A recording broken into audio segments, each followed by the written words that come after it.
नमस्कार साथियों, मैं हूं आपका मनोज अलीगढ़ी और मेरे साथ में है doctor Namita Singh ji. Doctor KP Singh साहब वो हेड ऑफ द डिपार्टमेंट रहे अलीगढ़ मुस्लिम विश्वविद्यालय में। डॉक्टर नमिता सिंह अब तक 7 कहानी संग्रह, 2 उपन्यास, 6 पुस्तकों से अधिक पुस्तकें लिख चुकी हैं और इसके अलावा पुस्तक मेला दिल्ली में जो बुक फेयर लगा हुआ है उसमें मैडम की कई पुस्तकें शाया हुई हैं। अभी एक पुस्तक का दिल्ली में ही विमोचन हुआ है और सौभाग्य हमारा कि डॉक्टर नमिता सिंह से लगभग 4 वर्षों बाद दर्शन करने का मौका मिला।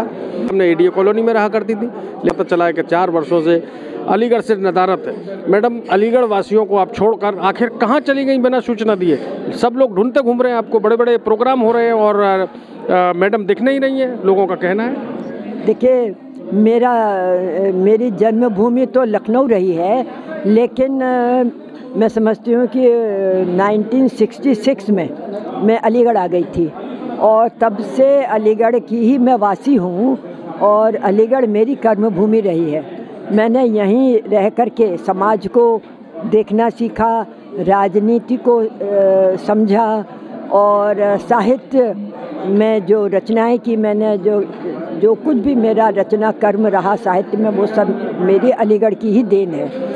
तो इस रूप में मैं कहूँ कि अलीगढ़ मेरी कर्मभूमि रही है, लेकिन अब कुछ ऐसे हालात रहे हैं कि मुझे अलीगढ़ छोड़ के जाना पड़ा है।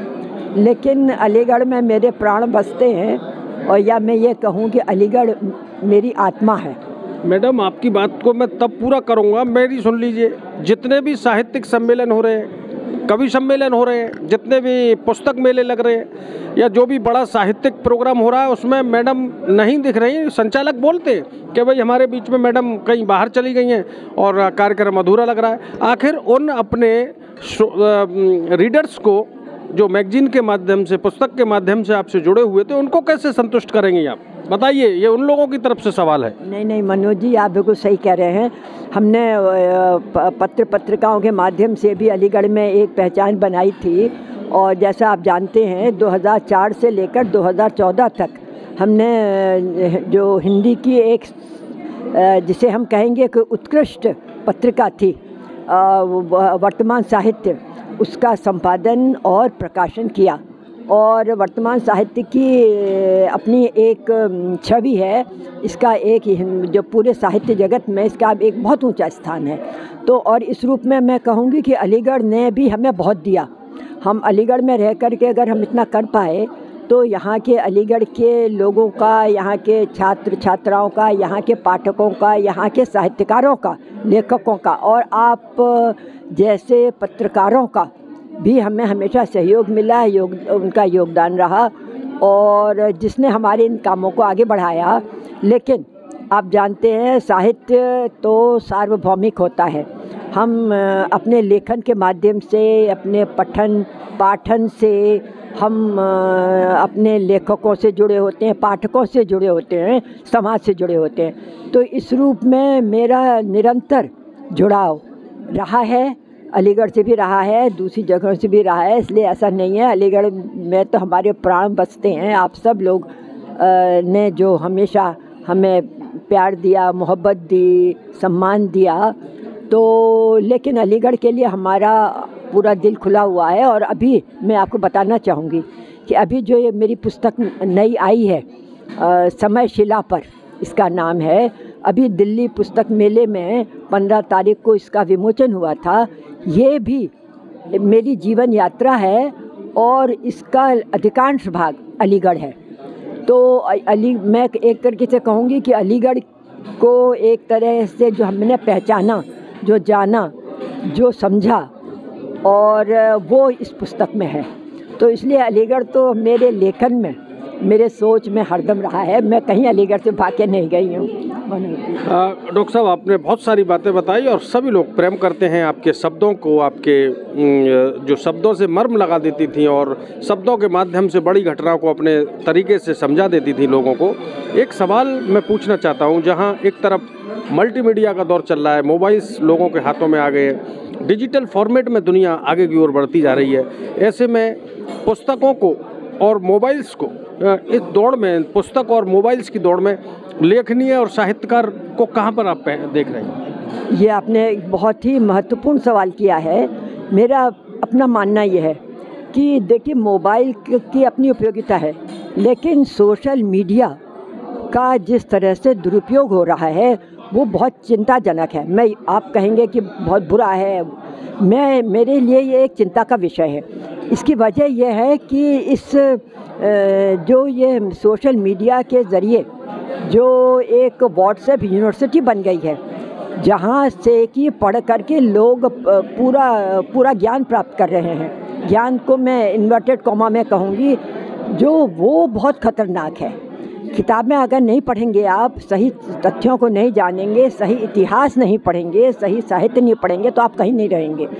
तो मेरी सबसे ज़्यादा चिंता जो इस सोशल मीडिया के लिए है, और ख़ास तौर से यंग जनरेशन के लिए है, नौजवानों के लिए है, वो ये कि हम ये एक अनपढ़ पीढ़ी तैयार कर रहा है। जो नई पीढ़ी बन रही है वो अनपढ़ बन रही है, जिसे अपने इतिहास का, अपने समाज का कोई ज्ञान नहीं है, अपने विज्ञान का ज्ञान नहीं है। क्योंकि हम जो कुछ भी ज्ञान प्राप्त कर रहे हैं किताबों से नहीं कर रहे, ऑथेंटिक किताबों से नहीं कर रहे हैं, हम सोशल मीडिया में जो हमें बताया जा रहा है हम उसके माध्यम से कर रहे हैं। तो मेरी सबसे बड़ी चिंता यह है कि हम एक अनपढ़ पीढ़ी तैयार कर रहे हैं, और जिसका कि असर हमको अगले 50-100 साल तक दिखाई दे सकता है, और जो हमारे पूरे देश को, समाज को आगे नहीं पीछे ले जाएगा।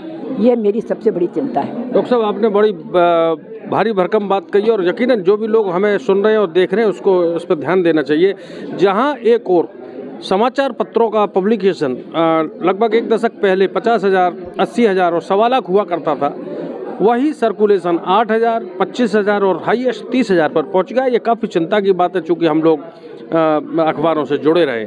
ऐसे में डॉक्टर साहब 2014 के बाद बहुत से युवा, जैसा कि आपने बताया, मोबाइल यूनिवर्सिटी से पढ़कर आगे की डिग्री प्राप्त कर रहे हैं, और 2014 के बाद ये पीढ़ी ज़्यादा देखने को मिल रही है। उसका परिणाम ये हो रहा है कि अभी लगभग 60,000 पुलिस के जवानों की भर्ती थी, और वहाँ पर 50 लाख से ज़्यादा एप्लीकेंट हैं। इजराइल जाने के लिए श्रमिकों की भर्ती के लिए प्राइवेट कंपनियों का, इजराइल और इंडिया की प्राइवेट कंपनियों द्वारा बात रखी गई, तो उसमें भी लाखों लोग पहुंच गए। ऐसे में अपने शब्दों के माध्यम से, अपने साहित्यिक अंदाज के माध्यम से समाज को एक ऐसा आईना दिखाने का प्रयास कर दें जिससे कि लोग पथ न भटकें और अपने उद्देश्यों में कामयाब हों। वो कौन सी चाबी है जिससे वहाँ तक पहुँचा जा सके? जो बात आपने कही है, या जिस समस्या की ओर आपने ध्यान दिलाया है, वो है बेरोज़गारी की समस्या।